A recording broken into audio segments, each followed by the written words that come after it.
Good day and welcome to this special edition of Spotlight we're calling GM's Corner, a regular series of short conversations with Lake Monticello's General Manager Steve Hurwitz about what's on his agenda and what's on his mind. All brought to you by Lake Monticello's broadcast group. And hi, good morning, I'm Ron Krause. Mr. GM, nice to be with you once again. This coming Thursday, the 22nd of January, regular LMOA board meeting, guess basically leading item on their agenda will be some discussion and possible formulation of a proposal concerning the lake's finances, the need to bolster reserves in certain categories, and how that all may translate into a dues increase for this humble community. People are going to have their opportunity to make their positions known and to voice their opinions and to certainly to learn about why this is necessary. What is it from where you sit? Well, it's an interesting topic because it involves money, and all owners are very much concerned, as they not only should be but have a right to be. So the meeting is on Thursday the 24th. 24th, pardon me, I misspoke. And so the board started a process with a working session week before last to start looking at the long-term funding requirements to keep Lake Monticello in good shape, to operate properly and provide the services that people want, and also for the long-term health of the buildings and other very important facilities that we have here that really do need to be maintained and eventually replaced. A prime example of that is the MR&R program that replaced the pub, golf facilities, and also Ashlawn Clubhouse. And, this is and the tennis courts, renovation basketball courts. And repair. Yes, MR&R. Very important, and I think the board has been very prudent in getting the conversation started, which is all that was intended for this rather early start of the 2020 budget cycle.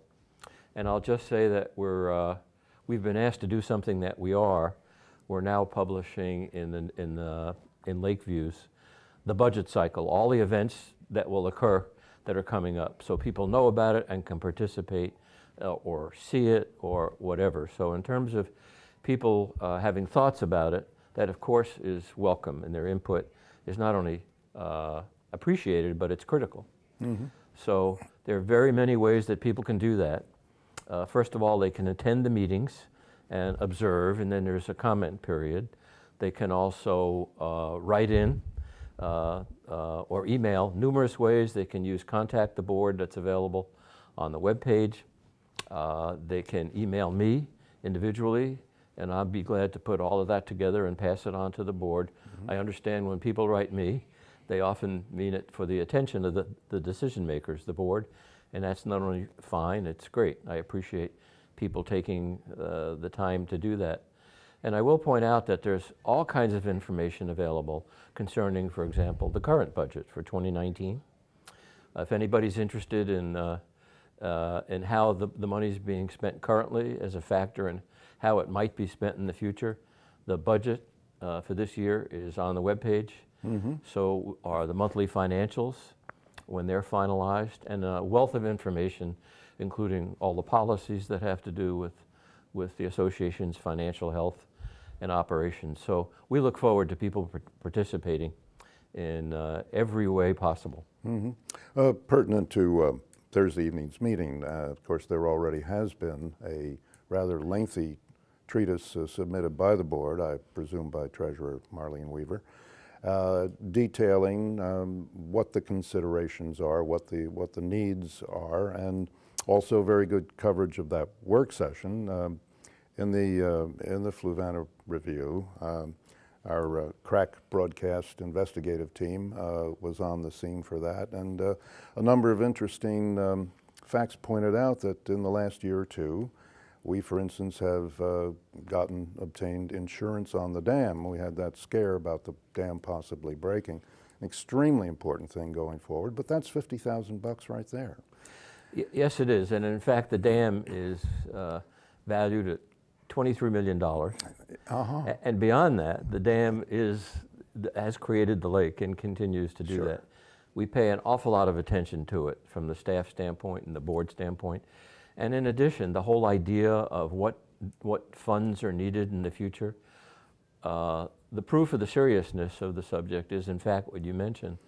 The board is putting articles in the paper at a level of detail that's not normally done with the budget, but the board considers it very important to communicate and put together that article, and there'll be more in the paper. And then the Fluvanna Review, you know, independently comes and reports, and that's not only welcome, but it's a great thing. They sometimes ask questions that make you think a little bit, and maybe even more than a little bit, so that's also very helpful. Yeah. Well, we all have to, yes, we have to recognize needs and certainly efforts. You've indicated on several of occasions, basically, how frugal really the administration is and staff is with the association's money in terms of keeping things lean, and of course in part that shows with staff, which has been lean compared to growth over the community over the last several years. So it's true, and I think people might enjoy knowing that we should, and we do, look at all expenses in terms of what can be done better, more efficiently, and at lower cost. And that's a continual process, but we've especially committed ourselves to it this year. We're looking at every line item in the budget. And again, is it necessary? Is there a better way to do it? Is there a less expensive way to supply the same service? And even if the service is necessary and appropriate.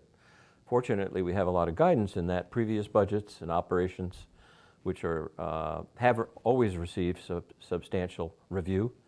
So we're just upping the game on that, and we're very glad to do that. And we are finding here and there things that can be done better, again, at less expense. But I will say that inputs from people, their suggestions and viewpoints, are an important part of that. So there've even been in the past week a couple of suggestions that have caused us to move a review item forward in our schedule to take a look at. So again, we do appreciate those inputs. They are important. All right. And hand in hand with this, I understand right now, in a sense, is the beginning of the so-called reserve study. This is by bylaw, whatever it is, every 5 years, this has to be a review by an independent outside person of, in effect, the state of affairs in terms of the building maintenance and the like.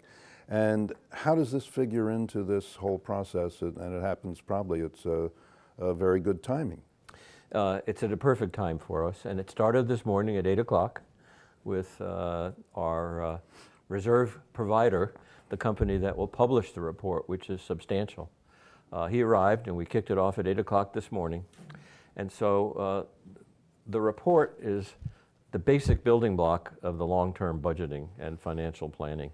It tells us, for example, when the roofs might need to be replaced and how much money they might cost in the year they would need replacing. It'll tell us about a good way to think about the irrigation system in the golf course, which is due to be replaced, improved, if not totally replaced, and all other manners of things, including some very expensive and critical items like the roads. We have 62 miles of roads, and that is a real asset and important to everybody. So that report will tell us when, based on industry standards and engineering data, when we might have to do certain maintenance, including replacement of roads, and what it might cost in the future.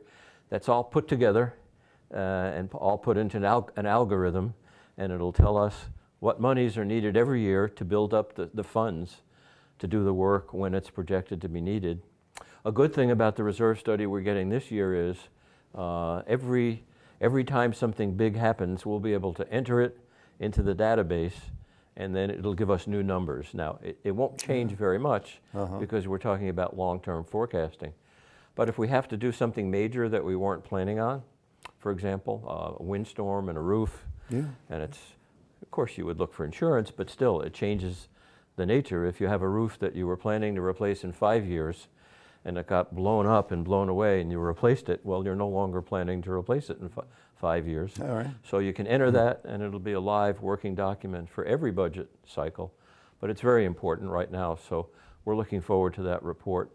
The engineer who's here to help us with that will finish his work this week, and we should be getting a draft of the report 2, 3, maybe 4 weeks after that. So we're very anxious to get that, take a look at it, and see what it tells us. Yeah, well, that's very good, being so it just won't lie fallow for 4.5 years in between 5-year cycles. We can enter new data year by year and Yes. keep it more contemporary. That's a good idea. Speaking of contemporary, the work going okay at the main gate in terms of renovation and renewal, if you will? It's moving right along, and it's quite a story because there were many moving pieces to that.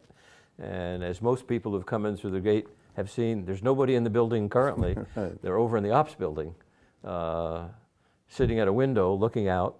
The only trick that we've run into, in addition to the first day startup jitters, was there's a little bit of a delay when people speak into the microphone and for it to be heard because it goes over the internet. Little delay in the whole operation of getting the gate open, about a second. So that's smoothed out and everything is working fine. Oh, well, that's good. Glad to hear that. Nice, a couple of kudos to some staff people on getting some professional designations, which is no little thing.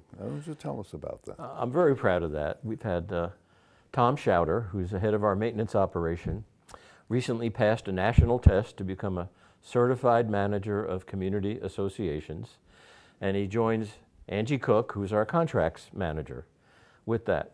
I also have that designation, and since I'm so much older than those two young ones, I've gone on past that. But nevertheless, it's very unusual to have 3 certified managers in one association, and it really does help. And those certifications come from a national association that involves professionals who manage, as well as others who are involved in the business of HOAs and condominiums, such as lawyers and accountants, CPAs, and all the kind of people, CPAs in particular, who provide service to HOAs. And so it's a real solid grounding in the basic structure and operation of something like what we are, which is a homeowner association. Yeah, same sort of thing. They have to basically into many parts, and they have to study and pass exams on each of major categories and things. Yeah. Yes, indeed. In fact, the national test is pretty arduous, pretty tough questions. At one point in time, I was on the item writing committee for that test, and you know, it was, I'll say this, not everybody passes that test. In fact, it's a distinction to pass the test. So Tom did well just a couple of weeks ago, and Angie did it, I think it was last year. But still, it's nice to have that kind of viewpoint on the staff. Well, that's good, and basically the expertise redounds to our benefit. So much the better. Indeed. Yeah, well, that's wonderful. An item that's outside the gates, but of potential interest to many people, coming out apparently is a proposal for a combined residential commercial development up in and around the intersection of Route 618, Lake Monticello Road, and Route 53, where a roundabout is planned. What do we know about this? Oh, it's a very interesting development. It's been in planning, apparently, by people that do that kind of thing for some time, but it's recently been proposed to the county, so LMOA was notified of that. And it turns out that it's a big project that includes a lot of commercial space and more than 400 residences of several kinds. And it will sit astride the intersection, as you mentioned, of 618 and 53. Coincidentally, that intersection is scheduled to get a traffic circle very soon. So that project actually dovetails with the plans for the traffic circle. We had a senior staff member, in fact, Angie Cook, who's our contracts representative, go to the first open kind of town hall meeting that the county has to begin the planning process for major processes. And she came back with a drawing and other information that people can obtain. We'll be putting out specifics on how people can go on the county website and delve into it at great, they can really dig into the details. But the project basically is pretty big with a number of entrances onto the roadways, and it would abut the campground. So we're very interested in it from a number of standpoints. We've already communicated to the county areas of interest, which would include stormwater drainage, where the water goes. We would like to make sure that anything entering the watershed is planned and there are proper detention ponds and so forth, as that might affect the lake. That's massive. In addition, if there's a project immediately adjacent, if there's structures immediately adjacent to the campground, we'd like some privacy in that and some security of a fence. And so we've expressed our concerns, and the county has said that we're more than welcome to come to all the planning sessions and so forth, and that we would be fully notified. We also want to be sure, again, that any resident that's interested in it can do that. People can write, they can attend the county hearings and so forth and express their own views. You get information, I guess. County website is just www.fluvannacounty.org. Yes, and it's very easy to drill down and find the details I'm referring to. All right. Well, that's something to look forward to. Certainly the biggest thing in this county outside of the Lake Monticello itself. No question about that. Well, anyway, thank you. I think maybe we've, I don't want to exhaust you for this week, but anyway, appreciate you bringing us up to speed on these issues and giving folks opportunity to learn and to participate. That really is important. You've been watching GM's Corner, conversation with Lake Monticello's General Manager, Steve Hurwitz, about what's on his agenda and what's on his mind. We hope you'll tune in, good old Channel 977, or up on YouTube for future editions of GM's Corner, and also the full range of broadcasting brought to you by Lake Monticello's broadcast group. Till we see you again, on behalf of the group, I'm Ron Krause. Thanks very much for watching, and good day.